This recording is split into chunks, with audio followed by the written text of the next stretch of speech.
Network theory में chapter number 5 that is steady state analysis में last part था ये ट्रांजिएंट फ्री रिस्पांस। ठीक है, तो ट्रांजिएंट फ्री रिस्पांस क्या होता है? तो बेसिकली स्टेडी स्टेट रिस्पांस को ही ट्रांजिएंट फ्री रिस्पांस हम लोग बोलते हैं। ठीक है, तो जो देखो चैप्टर 4 में ट्रांजिएंट रिस्पांस पढ़े थे जिसमें T is equal to 0 minus 0 0 plus पढ़े थे।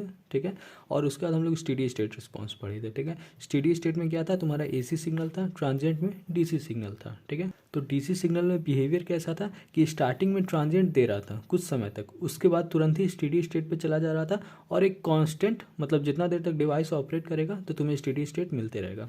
स्टेडी स्टेट रिस्पांस में क्या हम लोग पढ़े थे कि स्टार्टिंग में इसमें ट्रांजिएंट बिहेवियर हमें दिखता है जब तक हम मशीन को ऑपरेट कराते हैं, मतलब मशीन ऑन किए तो ट्रांजिएंट मिलेगा और उसके बाद भी हमें ट्रांजिएंट ही मिलेगा जब तक तुम्हारा मशीन ऑन रहता है। यहाँ एल और सी कभी भी स्टेडी स्टेट पे नहीं जा पाता है। क्यों? क्योंकि तुम्हारा जो सोर्स होता है वो साइनोसॉइडल मतलब ऑल्टरनेटिंग नेचर का। तो इसके कारण क्या होता है कि एल और सी कभी भी फुल्ली चार्ज हो ही नहीं पाता है या फुल्ली डिस्चार्ज हो ही नहीं पाता है, वो फुल्ली चार्ज और फुल्ली डिस्चार्ज के बीच में ही ऑपरेट करते रहता है। ठीक है, तो इसीलिए तुम्हारा हमेशा ट्रांजिएंट में ही फंसा रहता है। ठीक है, कभी स्टेडी स्टेट पे जाता ही नहीं है। ठीक है, आप समझो कि इसको ट्रांजिएंट फ्री रिस्पांस हम लोग क्यों बोलते हैं। ठीक है, अब यहाँ पे समझो कि ट्रांजिएंट वर्ड का मतलब क्या है। ट्रांजिएंट वर्ड का मतलब इस पर्टिकुलर टॉपिक में टेम्पररी है। ठीक है, यहाँ पे क्या रिस्पांस था कि तुम्हें जो स्टार्टिंग में ट्रांजिएंट रिस्पांस मिलता है वो टेम्पररी रिस्पांस होता है, दैट इज़ 1 या 2 सेकंड के लिए होगा, उसके बाद स्टेडी स्टेट चला जाएगा। ठीक है, तो ट्रांजिएंट में परमानेंट रिस्पांस क्या था? Steady state.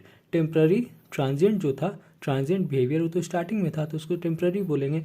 जबकि यहाँ पे बात करें तो यहाँ पे एक ही रिस्पांस है जो कि ट्रांजिएंट है, जो कि पूरा टाइम तक हमें मिल रहा है जितना देर तक डिवाइस ऑपरेट करता है। ठीक है, तो यहाँ पे हमें एक ही बिहेवियर मिल रहा है जो कि परमानेंट है, टेम्पररी नहीं है। इसीलिए हम लोग इसको बोलते हैं ट्रांजिएंट फ्री, मतलब टेम्पररी फ्री रिस्पांस मतलब परमानेंट रिस्पांस। ठीक है, ठीक है, तो समझ गए। Transient free response steady state response को ही बोलते हैं, साइनोसॉइडल स्टेडी स्टेट रिस्पांस को ही बोलते हैं।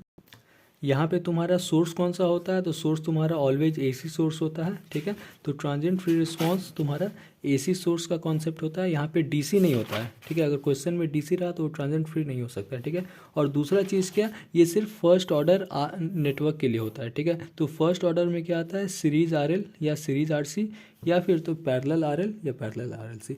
आरएलसी के लिए वैलिड नहीं है। ठीक है, क्योंकि यहाँ पे 2 एनर्जी स्टोरिंग एलिमेंट है, मतलब सेकेंड ऑर्डर। ठीक है, समझ गया। 2 ही लिमिटेशन था कि सिर्फ फर्स्ट ऑर्डर और सिर्फ एसी सोर्स। ठीक है, यहाँ पे हम लोग का एसी सोर्स को कैसे रिप्रेजेंट करते हैं? ऐसे, दैट इज 6 sin 2t या 5 sin t। ठीक है, तो ये तुम्हारा हमेशा इनपुट वोल्टेज इसी फॉर्मेट में रहेगा। ठीक है, यही तुम्हारा ट्रांजिएंट फ्री रिस्पांस होता है। क्यों? क्योंकि ये जो इसका जो हमें बिहेवियर मिलता है वो नॉन टेम्पररी होता है, मतलब परमानेंट बिहेवियर मिलता है। ठीक है, कहने का मतलब ऑल्दो ये ऑस्किलेटिंग नेचर का है। ठीक है, लेकिन इससे जो हमें बिहेवियर मिल रहा है वो परमानेंट मिल रहा है, मतलब एक ही ये जो डिवाइस है वो स्टार्टिंग में जैसे ऑपरेट करेगा वैसे ही इनफाइनाइट टाइम तक ऑपरेट करते रहेगा। ठीक है, तो यहाँ ट्रांजिएंट का मतलब बिहेवियर है। ठीक है,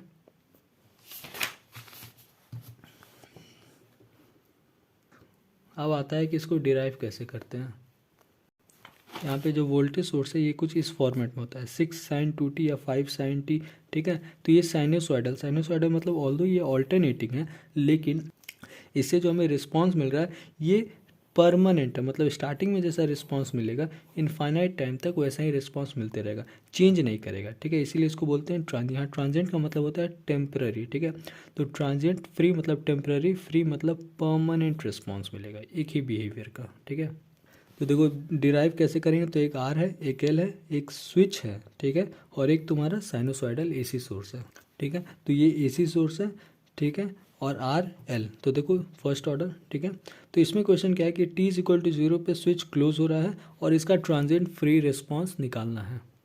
ट्रांजिएंट फ्री रिस्पांस का मतलब क्या, हमें करंट निकालना है। ठीक है, करंट। अब जब करंट निकालोगे तो ये फर्स्ट ऑर्डर मैथ में हम लोग क्या पढ़े थे, इसका कंप्लीट सॉल्यूशन का कॉन्सेप्ट आता है जो कि यहाँ लिखा हुआ है। ठीक है, तो ये जो करंट निकालोगे ना, देखो ट्रांजिएंट फ्री रिस्पांस का मतलब होता है करंट निकालना। ठीक है, अब करंट में कौन सा रिस्पांस, दैट इज कॉम्प्लीमेंट्री या फिर पार्टिकुलर, वो समझो। देखो करंट में तुम्हारा ये जो रिस्पांस निकलेगा, मतलब आउटपुट करंट का जो सिग्नल होगा, जैसे तुम्हारा वोल्टेज है ना वी एम साइन ओम, तो ये क्या है, एक्सप्रेशन है। तो वैसे ही करंट का भी एक एक्सप्रेशन आएगा।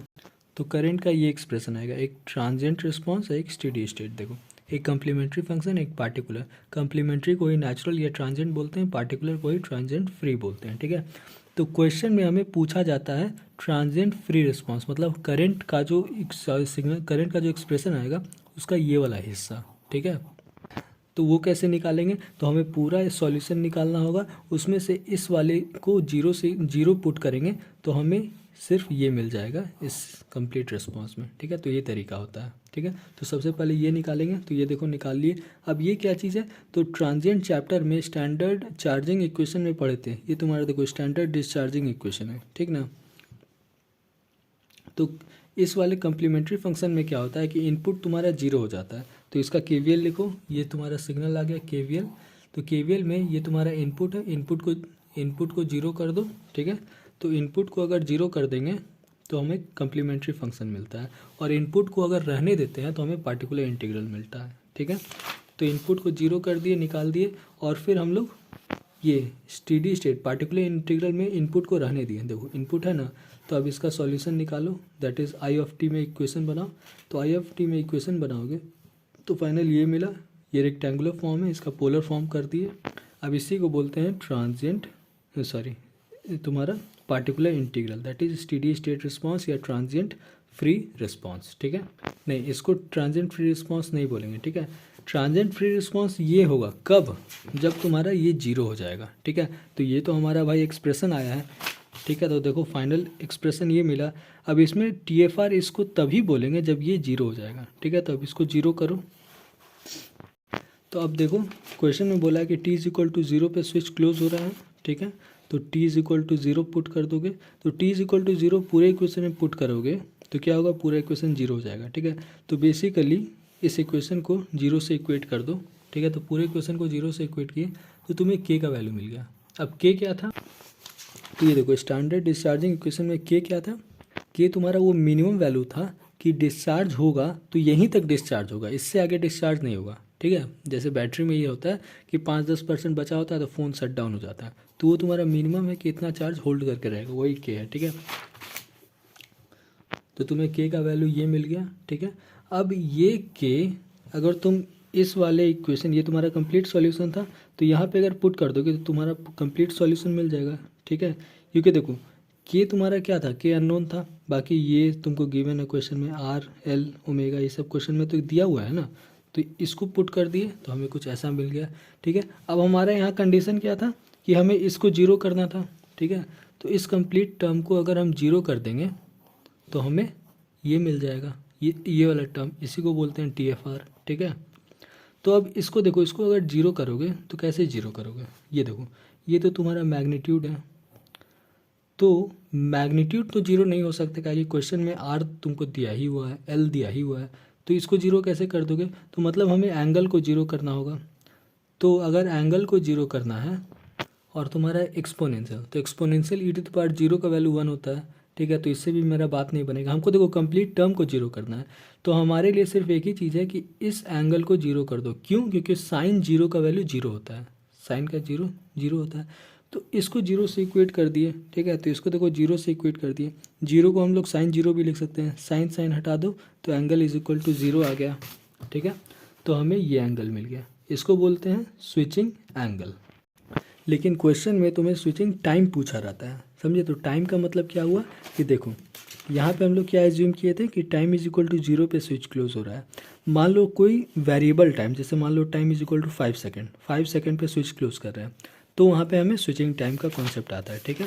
तो हम मान लिए कि कोई वेरिएबल टाइम, कोई रैंडम टाइम पे स्विचिंग हुआ है, ठीक है।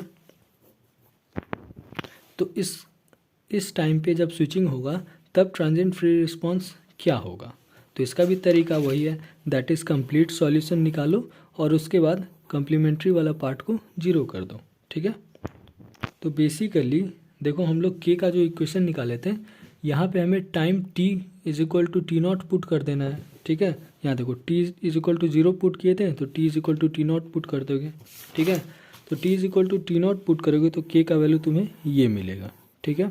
अब हमें क्या करना रहता है कि कम्प्लीमेंट्री वाला पार्ट, कंप्लीट पार्ट को जीरो करना रहता है, मतलब इस पूरे वाले चीज़ को जीरो कर दोगे, ठीक है। तो ये कैसे, अगेन यहाँ पे मैग्नीट्यूड है, ये जीरो हो नहीं सकता, तो तुम्हें एंगल ही जीरो करना, ठीक है। तो क्योंकि साइन जीरो जीरो होता है, ठीक है, तो एंगल को जीरो कर दो, ठीक है, तो तुम्हें टी नॉट मिल गया, दैट इज़ इसी को बोलते हैं स्विचिंग टाइम, समझे।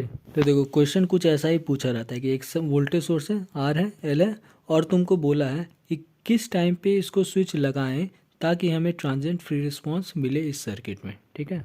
तो वो टी नॉट तुमको इस फॉर्मूले से निकलेगा, ठीक है। आर एल दिया हुआ था, आर एल यहाँ पे पुट कर दो, समझे, ये तुम यहाँ से निकाल लोगे, ठीक है। ओमेगा क्वेश्चन में दिया रहेगा, ठीक है, आंसर मिल जाएगा, ठीक है। तो क्वेश्चन में यही रहता है। अब ये देखो, ये तुम्हारा रेडियन में है, ठीक है, फ्रीक्वेंसी तुम्हारा रेडियन पर सेकंड, ठीक है। हर्ट्ज में अगर दिया है क्वेश्चन में तो उसको रेडियन पर सेकंड में कन्वर्ट करना होगा। ट्रांजिएंट फ्री रिस्पांस तुम्हारा ओमेगा आर एल और फाई नॉट ये सब पे डिपेंड कर रहा है, ठीक है। अब अगर दूसरा सिचुएशन क्या आता है कि मान लो इनपुट सिग्नल कॉस दिया रहता है, ठीक है, तो उस समय क्या करेंगे, तो हमको एक चीज़ याद रखना है, कॉस 90 इज इक्वल टू 0 होता है, ठीक है। तो तुम्हें इस तरह से फ्रेम कर देना है, ठीक है। तो कुछ नहीं, बस हल्का सा माइनर चेंजेज आएगा, ठीक है, और तुम्हारा स्विचिंग एंगल ये हो जाएगा, स्विचिंग टाइम ये हो जाएगा, ठीक है। अब आता है कि अगर पैरेलल आरएल नेटवर्क रहा तो उस कंडीशन में क्या होगा, देखो time constant is equal to L upon R होता है और इसका आरसी होता है तो तुम्हें एल अपॉन आर को आरसी से रिप्लेस कर दो, ठीक है। जैसे यहाँ देखो एल अपॉन आर है, इसको आरसी से रिप्लेस कर देंगे, ठीक है। तो हमें इस क्वेश्चन में भी टी एफ आर निकल जाएगा, ठीक है। तो ये जो टाइम है ये कॉस सिग्नल के लिए होगा, मतलब इनपुट वोल्टेज सिग्नल अगर कॉस है तो ये सीरीज आरएल, सीरीज और पैरेलल आरएल दोनों पे लग जाएगा, आरसी पे नहीं लगेगा, ठीक है। आरसी में तुम्हें ये मॉडिफिकेशन करना होगा, ठीक है। सिमिलरली ये वाला तुम्हारा साइनोसॉइडल वोल्टेज के लिए सीरीज आरएल, पैरेलल आरएल लग जाएगा, आरसी के लिए नहीं लगेगा, ठीक है।